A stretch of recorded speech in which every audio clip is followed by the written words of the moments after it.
Okay, well, welcome everyone.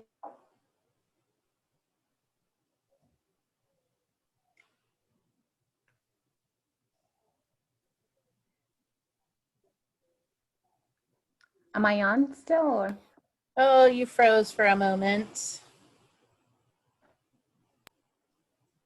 Okay.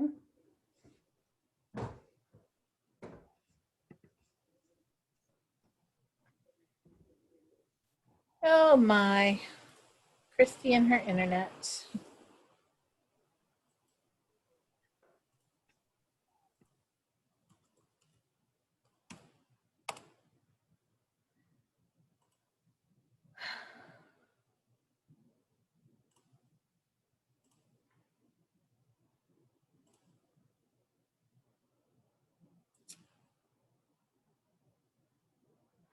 Well, we seem to have lost her.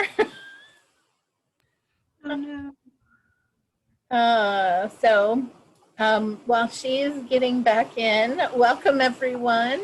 I don't have Christy's notes, so we're just going to go with the flow here. Welcome to our small business seminar. Thank you, Bola, for agreeing to do today's seminar. We're really excited to hear about this topic. I will just do a brief introduction. I'm Kim Wirt. I'm the Director of Operations for the Chamber. And I think since we have such a manageable group today, we'll go through and just do some brief introductions so everybody knows who's on the call. And hopefully while we're doing that, Christy will join back in. So Cindy, why don't we get you to go ahead and introduce yourself? Sure. So good morning. I'm Cindy Mitchell, and I own and operate a recruiting and staffing firm in Columbia, Maryland. We do mainly technical staffing, and I'm very happy to be here today. Thank you so much, Cindy. Latoya. Good morning, Latoya Staten, Vice President of Talent and Development for Secular Solutions, a cybersecurity company in Owens, Maryland.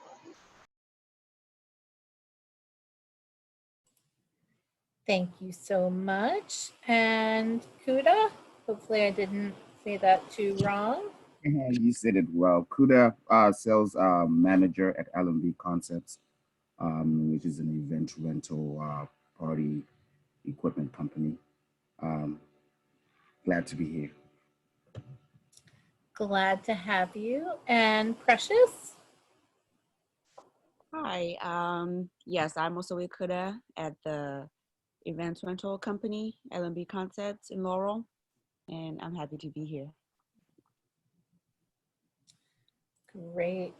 And Bola, we'll get you to introduce yourself. Hello, everyone. Thanks for joining today's call. My name is Bola Odina, Managing Partner and CEO at MBA Growth Partners. We provide strategic planning, go-to-market services, and operational efficiency support for small businesses and nonprofits. Great. Well, let's turn the floor over to you, Bola, and hear what you have to say. Thanks. All right, great. So once again, thanks everyone for joining the call. I am really excited and looking forward to having this conversation around flexible workforce and staff augmentation, particularly in a post-COVID world. So let me, hopefully everyone can see my screen. I'm having to move the Zoom around, so hopefully this is better. But we are a management consulting and business advisory firm. We offer strategic planning growth and operation efficiency support, and here are various services. Let's see. All right, so today we are going to talk about flexible workforce and staff augmentation. It's a strategy that you can use as an organization to really fill in the gap and help you better manage your day-to-day operations. Maybe even special items or initiatives like social media marketing, specific strategic projects that you may have in your pipeline and have been meaning to get to, but you currently don't have the staff or the capacity to do it. And then of course, with all the flux taking place There is a need for change management, just really making sure that your employee can truly embrace all of the change and the initiatives that's taken place from either COVID or even having to pivot to other lines of businesses or different ways of doing things. So these are things that we'll talk about, and how to leverage flexible workforce and staff augmentation to support with that. And I know there's some HR folks in the house, so hopefully, we can have more of a conversation, and you all can chime in if you feel comfortable to really talk about the need for finding the right talent for these times. Because I really do believe that, we've always known that talent is key, but making sure that you can staff your organization and your projects in a nimble, agile way, specifically to meet the needs of these times, are going to be what differentiates those who are able to really thrive versus those who struggle along in this economy. So what I want to do is really just paint a picture for, how things were prior to COVID. So on the left column, you'll see that for the most part, work was on site. There were some organizations who enabled remote work, but that would not be for the majority of their organizations. For the most part, it would just be, folks take turns working remotely, maybe once a week. And for the infrastructure for remote just was not there. Either the infrastructure wasn't there or the culture did not allow or enable it. So that was one thing that we saw pre-COVID. We had a lot of manual and maybe inefficient processes, but perhaps it wasn't too much of an issue because as Kim and I were talking about earlier, we were all in the same space. So if you needed something from someone in the office over, you can walk over to get a signature. Or if someone did not show up to work, you can leave it on their desk and have them, get to the work when they needed to. So there were manual activities taking place. Some of it could be argued to be inefficient. However, it sort of just evolved as a result of the environment that we were in. Some organizations lacked documentation, particularly around processes, because teams had been together for either long periods of times. We've always known what to do, how to do it. There was really no need to document. Those who did document their processes or standard operating procedures perhaps were not always living by that, because if you didn't understand something, you can just ask someone how to do it. They'll tell you, at least they'll tell you their way of doing it, maybe not the preferred way that the organization has established, but at least someone will tell you how to do it. Lots of disparate, disconnected systems. I would say one thing that we've seen from, since COVID is just all the technology that are either coming into play now or maybe have always been there and we just didn't know. Zoom has been around well before March, but now everyone is using it. However, organizations just use systems that they had always used. A lot of them were clunky, disconnected, did not allow for data to flow from, one system to the other, which then made it difficult for you to really understand how work was being done from an enterprise perspective. Project management was difficult. Collaboration took too long. For those who were in leadership positions, a lot of manual reports, disparate reports that just really did not provide too much insight because of inadequate access to real-time data. Inability to leverage data to business insights, meaning, a lot of organizations were not using dashboards to really get a sense for what's going on, because you've always relied on someone in the accounting office or the finance office to really just tell you what's going on, but a lot of times they're reporting on what's taken place in the past. And overall, organizations, particularly the ones who have been around for some time, are really just slow to embrace digital marketing, social media, etc. So then, of course, March came around and, the world seemed to sort of turn upside down. And right away, there was a need to innovate. So how are we going to get our teams to be safe? And in order to do that, everyone who did not have the technologies that they needed, you know, there was a haste to get it. We needed to innovate, think about ways for us to really just survive. So now we're really starting to step into the culture of fostering innovative solutions so that organizations can figure out how to drive better value to their customers and fulfill their mission so that they can stick around. So innovation is something that is going to be key moving forward. Modernization. To support your day-to-day operations from a process re-engineering, process documentation perspective, advanced technology, something as simple as DocuSign. People didn't have before, so now how do we figure out how to get it so we can get signatures in an automated perspective? And then it just went on and on. Standardization was something else that then also became important. How do we as an organization work in a standardized manner so that we know who is supposed to do what, how should it be done efficiently so that your employees can do their part of it. So there was a need to really think about how to be more standardized in your processes and practices. Transform. So because there's a need to survive, you really needed to look for areas for opportunities to transform your organization so that you can now become, you know, the best in class for your customers, for your employees, leveraging best practices, which is the reason why a lot of folks are probably zoomed out because everyone started going to all these trainings, you know, what's going on with the economy, what's going on with our businesses, what's the customer outlook looking like.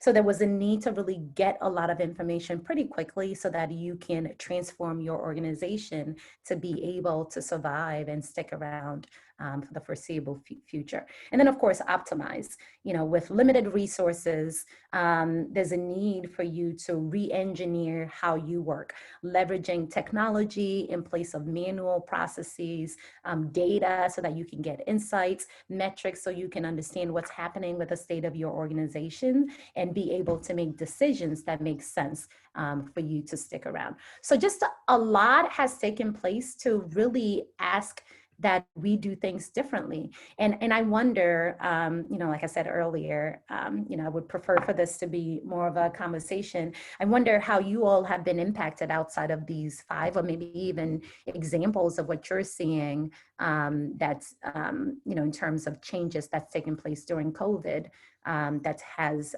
enforced some sort of change within your organization.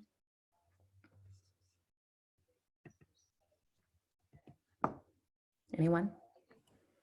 I was gonna say, just feel free to unmute yourselves if you want to interject.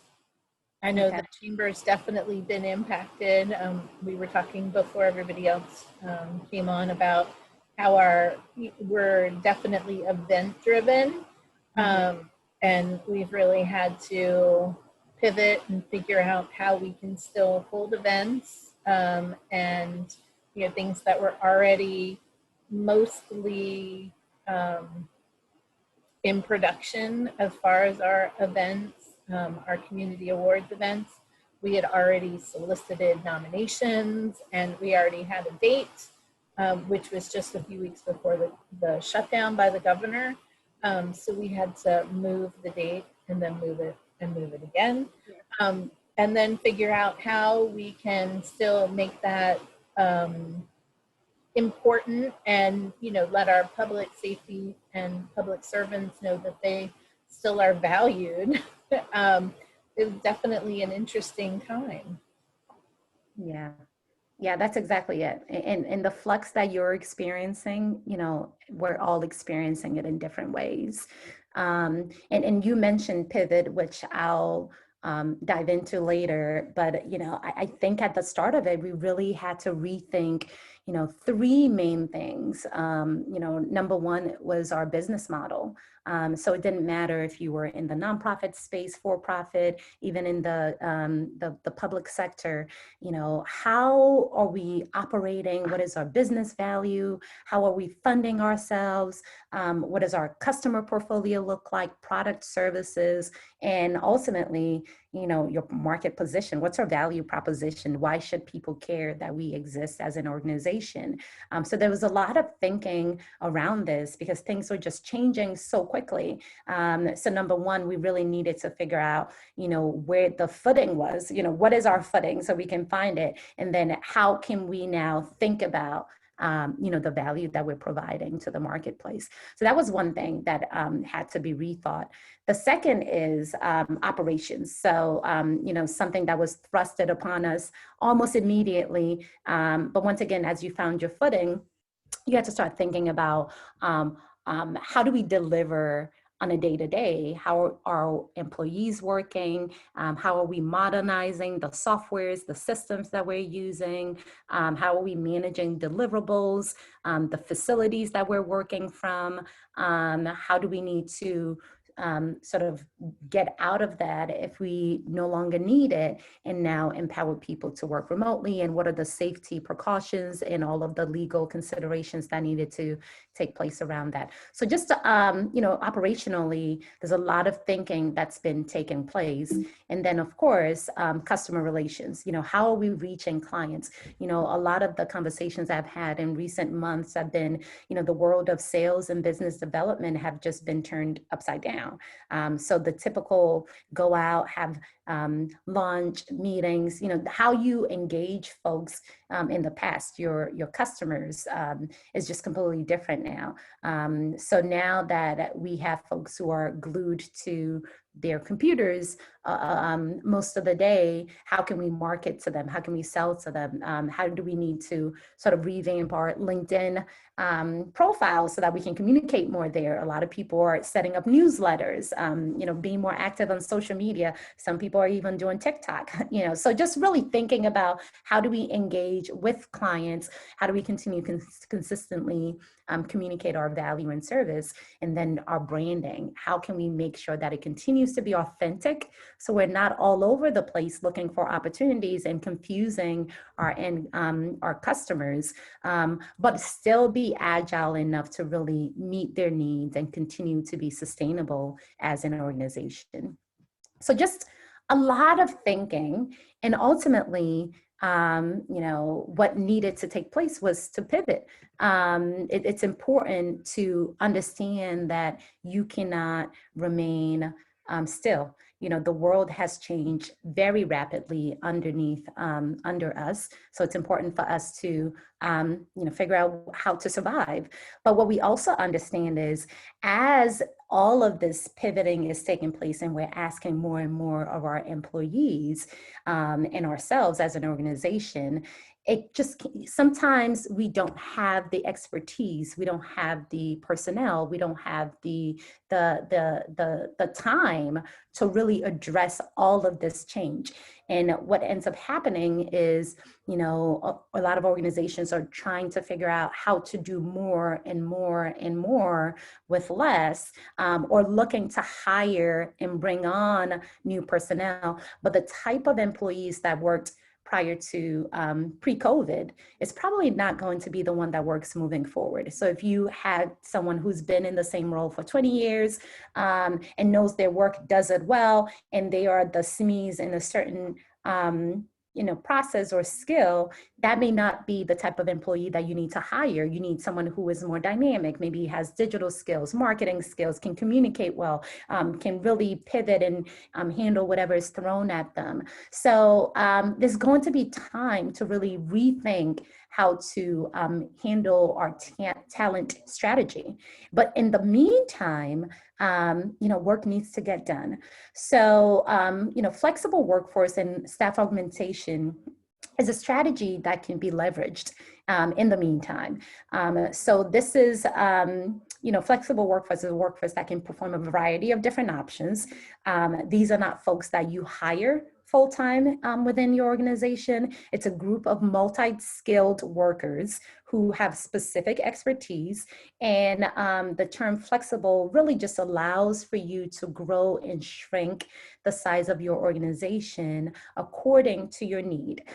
So, we talked about some events that we anticipated taking place are no longer taking place. So maybe the workforce that you may have needed to plan that is no longer required. So have you built the flexibility into your workforce to really allow you to shrink and grow as you need to? We see this a lot in the retail space, and I know they've been doing it for the longest time, where Macy's will hire up and train in time for December, but we don't always see it in other sectors. But this is the same concept that can be used, and we really need to think about how to start leveraging and tapping into that space. So what we'll see here is, staff augmentation, flexible workforce is great for small businesses, particularly those with limited resources and time. And it's also ideal for organizations who are looking to either undertake special projects, innovate in certain areas, which, as we said, it's important for us to innovate and really think about everything that I talked about, all of those modernization, standardization, and all of that. But how do we do it? And when our current employees are so busy, overstretched, so you can leverage a flexible workforce to really help you tackle some of these special projects without having to bring them on, train them, and manage them on your payroll. Next slide. So what are the benefits? So I'll quickly go through this, and then I'll be curious to see if any of you all have engaged in this recently, and how you've seen it either with your clients or within your organization. The benefits are, it's a reduced labor cost. So once again, you can really just look to hire someone. So if you're looking for someone to manage your social media, you can engage this Fiverr. There's so many different avenues to bring someone on and engage them, or you can actually bring them on to your team and have them work with you specifically for a specific period of time. So it's reduced labor costs. New skills are added to your organization. A lot of times we put off projects, we put off initiatives because we just don't have the bandwidth, we don't have the expertise. That's not what we do. We would have to train for it. But now you can literally bring on that experience and the expertise from day one. You can match your labor to growth. As you're growing or shrinking, you can hire specifically within the areas that you need, similarly with peak periods. It also helps for you to improve employee selection. So what I mentioned is earlier is the type of employee that you've always relied on, who does well in certain roles within your organization.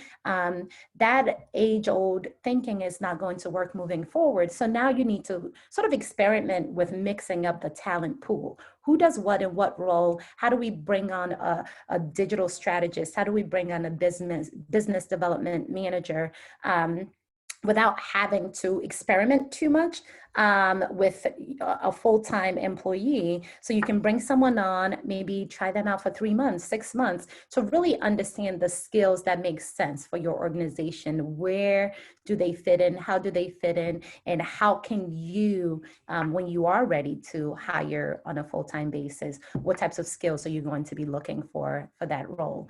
Improved production and quality, because someone who is a subject matter expert is always going to be able to deliver better products than generalists. And what tends to happen, which leads to employee burnout, as you can see here, is a lot of times if we have special projects, we need someone to do something, we'll just ask them to take on a +1, +2, +3. Eventually it just becomes too much for your employees, and the quality of the product is not well. It takes time from their core responsibilities, and ultimately everyone is sort of dissatisfied. So really hiring for the right role and having the right person there is something that's important, especially during this time of flux. So that's that. So before I go into the next slides, have you all I guess, leveraged flexible workforce, staff augmentation within your organizations? I'm curious to see what your experiences with it have been. Yes, this is Latoya with Secular Solutions. We pretty much are using contractors for our marketing, our digital marketing that we're undertaking. It's all of our marketing staff is outsourced. Mm-hmm.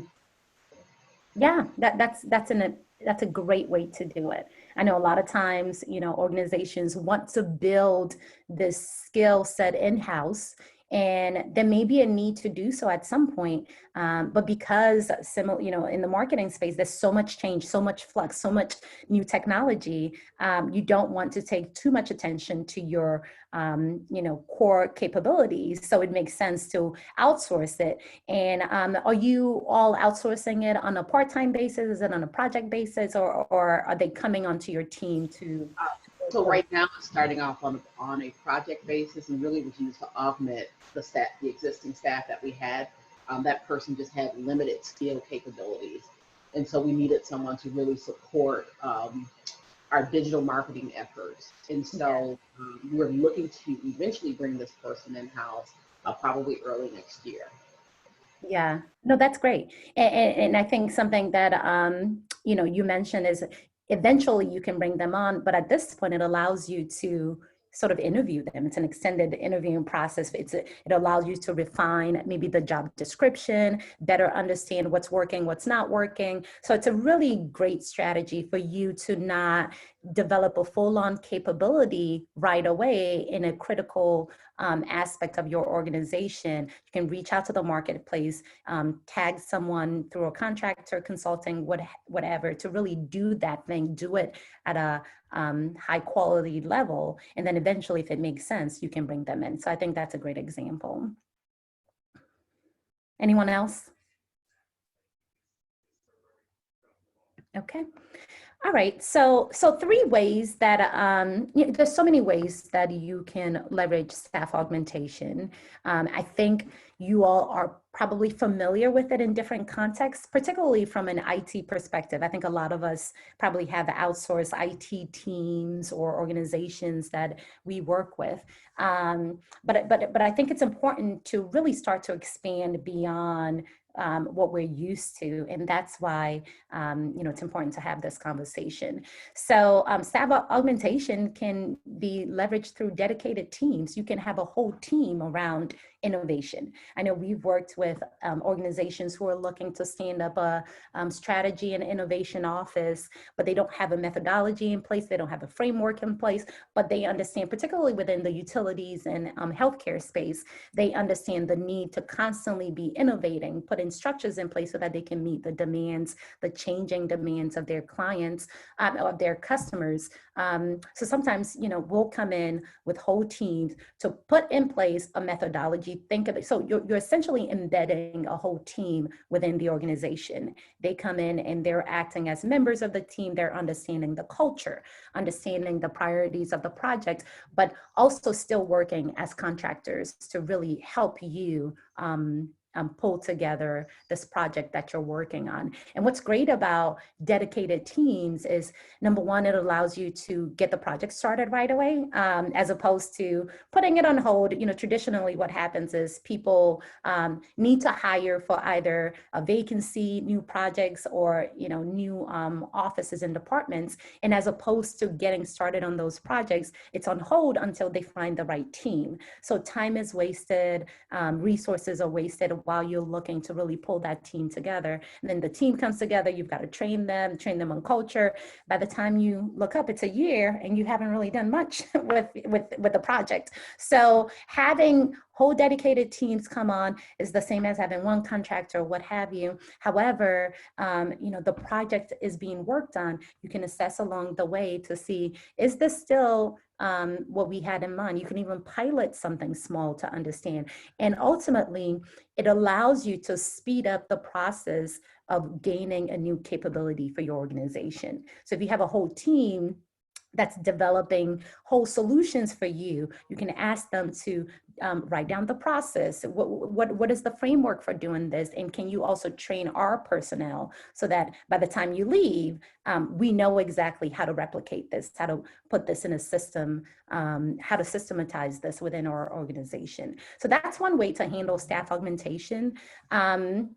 Another way, and before I move on, it's important to really talk about freeing up internal key resources, because what happens is when there's just so many new opportunities, we tend to take people and their focus from their day jobs and try to have them split time over multiple projects, which just becomes exhausting, especially in these days when people are working remotely. We're asking a lot of our employees, so it's important that we really are dynamic and understand how to leverage the resources at hand so we're not putting too much burden on them.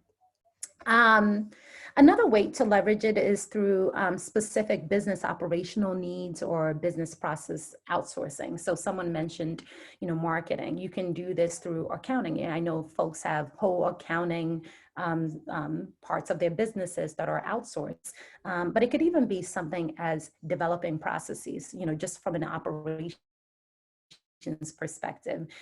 Now that we're all remote, things are changing. We don't know who's responsible for what.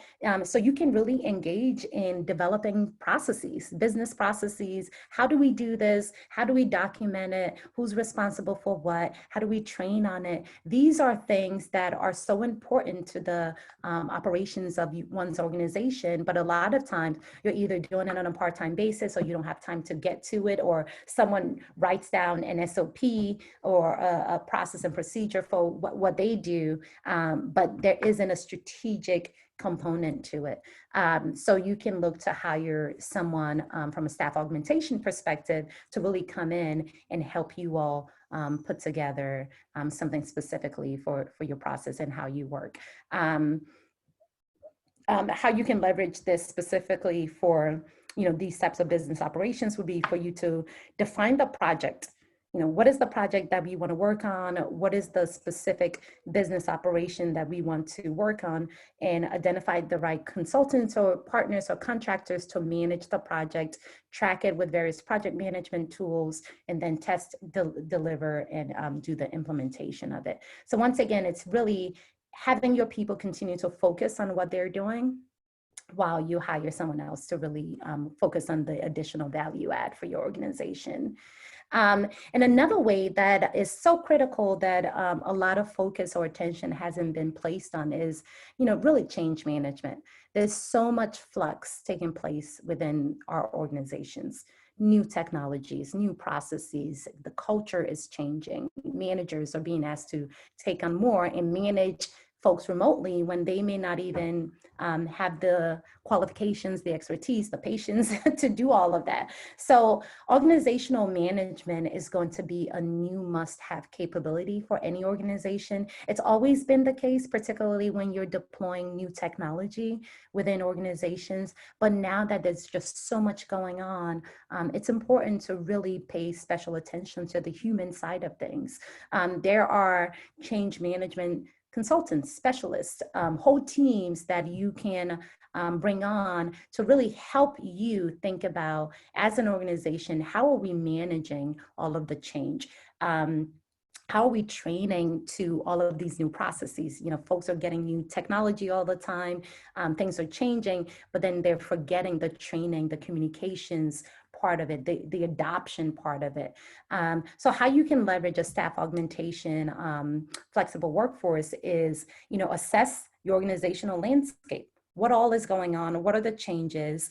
Determine the best approach to implement the change, and then think to bring on a team to provide support in this space. And once again, because this is something that they're doing, it's not, they're fully taking it on. It's not taking too much effort or too much time away from your current staff. So they can think about, from a strategic perspective, what are the training, the communications, the cultural aspect, the adoption that needs to take place, the right technology that needs to be institutionalized. And then ultimately, as I mentioned, it's important to always make sure that the team does not leave without you ensuring that you can establish, standardize, and institutionalize that change within your organization, so that this is something that you all can then take and take on moving forward. So those are 3 examples. Happy to discuss any thoughts, ideas, questions that you all may have around that before I go on to the next slide. Okay. All right. So when you think about bringing on new personnel, engaging with new contractors, subcontractors, consultants, advisors, what have you, particularly those, I think it's key to understand that there's a difference between a consultant or strategist who's going to come in and just say, this is how you should do it.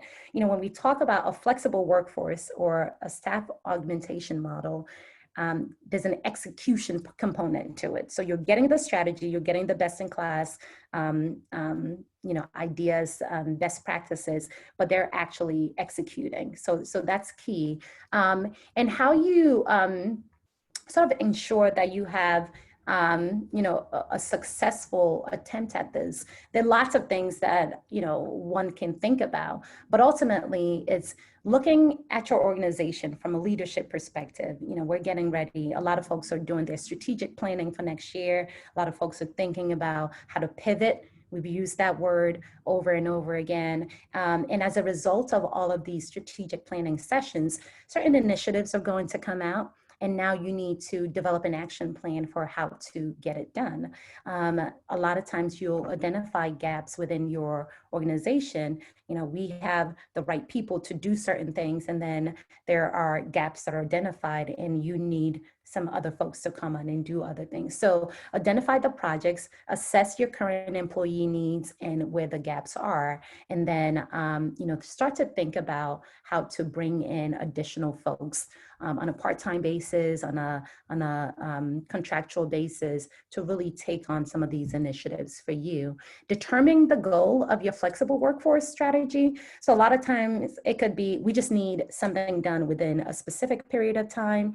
Another could be, we need to gain a new capability as an organization, but we want to learn as we go along. So can someone come in and we partner with them? We have a mixed team of contractors and in-house employees, and have them solve something so that we can understand how to quickly sort of ramp up and getting that new capability. So really assess what the goals are for why you want to engage in a flexible workforce strategy. And then once you do that, obviously look to engage the right folks to do that. Identify suitable locations. It may make sense that it's all remote and everyone is in different locations. So now think about how to manage that.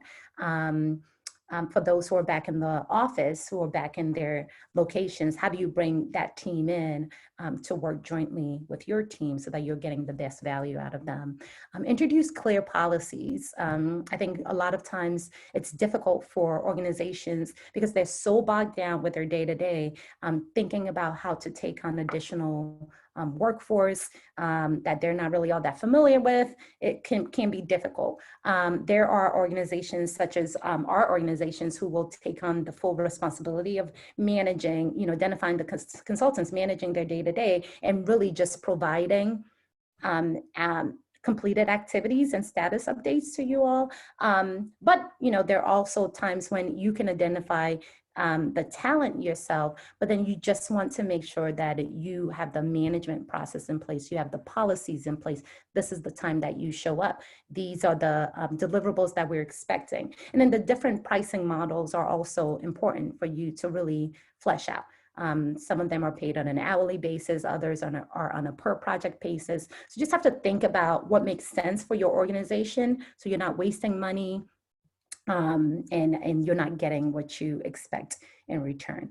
Establish trust. I think we're all in a space where we have to trust that people are getting work done at this point because we're all working remotely. That was the huge pushback, before, because you don't know what people are doing when they're home. But just understand, hopefully, if you're in the workforce and you're identifying the right people to work within your organization, trust has to be in place just to make sure that, that relationship stays strong. Of course, technology is everyone's friend. For those who are not savvy with technology, it's important to get there and get savvy because that's a huge differentiator. And that may be a space where you hire, you know, a contingent workforce to come train your organization on how to be more technologically savvy. So there are different things that you can leverage to ensure that you're communicating, tracking tasks, supporting productivity. You know, we've used all sorts of tools. There's so many tools out there to track productivity. You know, Trello, MS Project, there's just so many things, so many tools, but you can make it easier for you to make sure that you can manage that. And then train your team of leaders to prepare for and support this strategy. You know, a lot of times, you know, our project managers or team leads are, you know, being asked to take on additional responsibilities or train or manage something that maybe it's outside their capability or comfort zone. So just identify the right people to manage this strategy for you. And if additional training and support is needed, making sure that you can provide that along the way. Start with a pilot. You know, just because you want to stand up a whole innovation and strategy office doesn't mean you go hire 10, you know, team of 10 consultants right away. You know, start with one project and see how it works. See how, you know, what are the lessons along the way so that you can then figure out how to expand as you go forward. And then ultimately, you know, evaluate your successes. So if you are putting a plan together for the goals, like we talked about earlier, and then you want to be making sure that you're tracking for those successes along the way. So yeah, so I believe that is the end of the presentation. And before I sort of just go through the last slide, you know, I'm curious, you know, particularly, I believe it, I forget the name of the person who spoke up, who said that they're using it for their marketing. You know, I'm curious as to, you know, what was the process and, you know, what was the process of deciding to outsource specifically, you know, your marketing operations or in this area? And, you know, what were some of the trials and errors along the way and takeaways that you've learned? So we are a fast-growing cyber company, and we have a very niche market, and that is 911. And the marketing person we have is more junior, more of a market researcher than a marketeer.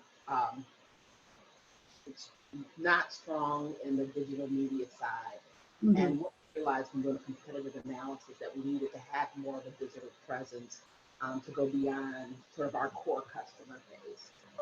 So it was really about having a conversation about her capabilities and figuring out how we could support her. And in the end, we've figured that we needed more of a senior person to be able to provide the leadership that she needed, as well as the support that she needed for all of the projects. So it was a no-brainer for us to do that digital marketing piece on the outside, because we wasn't sure what we needed as well, what tools we were going to use, how we were going to do the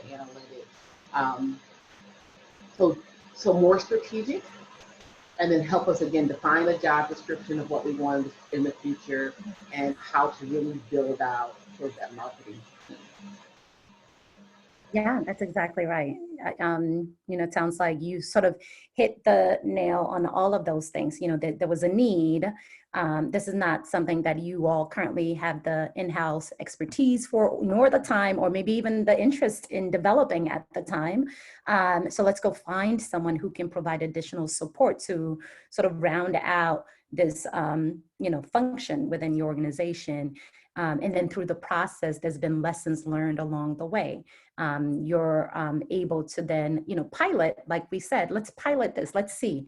And what's great about this is there isn't too much that you're losing, because once again, we're in a remote environment. So everyone is working remotely anyway. So, you know, engaging with additional contingent workforce, you know, as long as you train them on the culture and policies and you establish a process for them, is almost, I mean, you can bring them on and they can hit the ground running almost immediately. But the benefit is really the expertise that you're getting from day one. And as you mentioned, you know, the ability to test it out and then decide and understand how could we sort of evolve this into our future talent management strategy. So now you're able to really get some feedback, some understanding for, you know, what the right person in this role would look like and what that profile could be, sort of the contours of that profile, how it could be shaped out so that you can really get the right person in the job.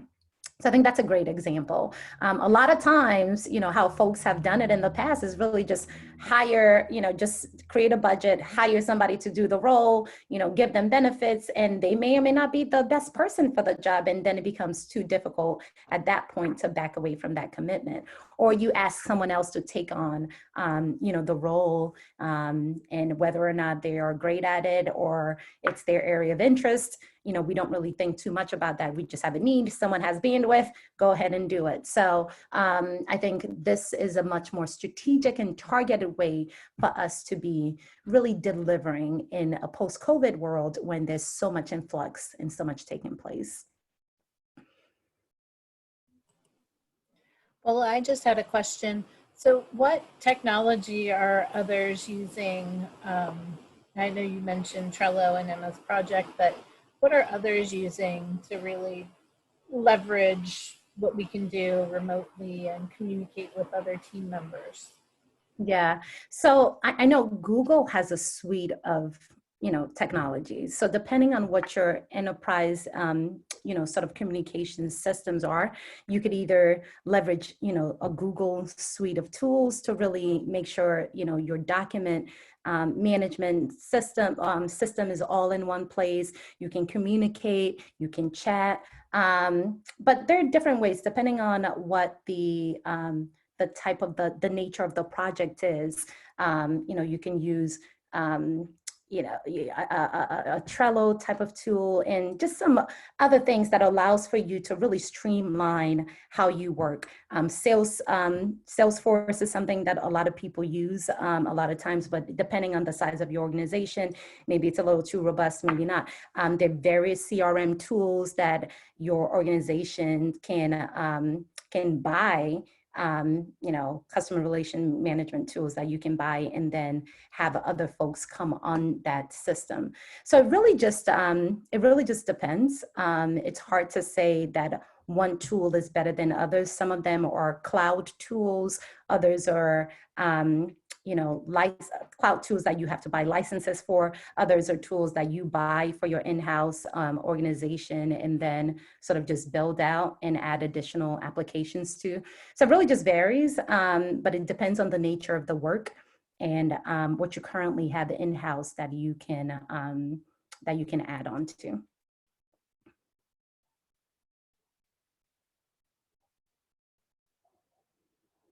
All right, any other questions?